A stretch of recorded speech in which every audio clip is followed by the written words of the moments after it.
હરસોલીથી પોલીસે દેશી દારૂ ભરેલ ગાડી કબજે કરી છે। બહિયલથી મારુતિમાં દેશી દારૂ ભરીને પોલીસને જોઈને ભાગેલો ઈસમ હરસોલીની રામાપીર મંદિરે ગાડી મૂકીને ભાગી ગયો।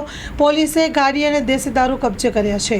ગાંધીનગર જિલ્લાના દહેગામ તાલુકાના બહિયલ આઉટબીટમાં ફરજ બજાવતા કિરણકુમાર બાબુભાઈ અને ભરતસિંહ ચંદુસિંહ રાઠોડ મારુતિ ગાડીનો ચાલક બહિયલથી પસાર થતો હતો ત્યારે પોલીસને શંકા છતાં મારુતિ ગાડીનો પીછો કરતા દેશી દારૂ ભરેલી મારુતિ કાર પોલીસને હાથ તારી હતી અને ભાગવા જતાં પોલીસે ફિલ્મી ઢબે આ મારુતિ ગાડીનો પીછો કરતા છેક હરસોલીથી દહેગામ જવાના મુખ્ય માર્ગ ઉપર હરસોલી ગામે રામાપીર મંદિર આગળ મારુતિ ગાડી મૂકીને ભાગી જવામાં સફળ પામ્યો હતો।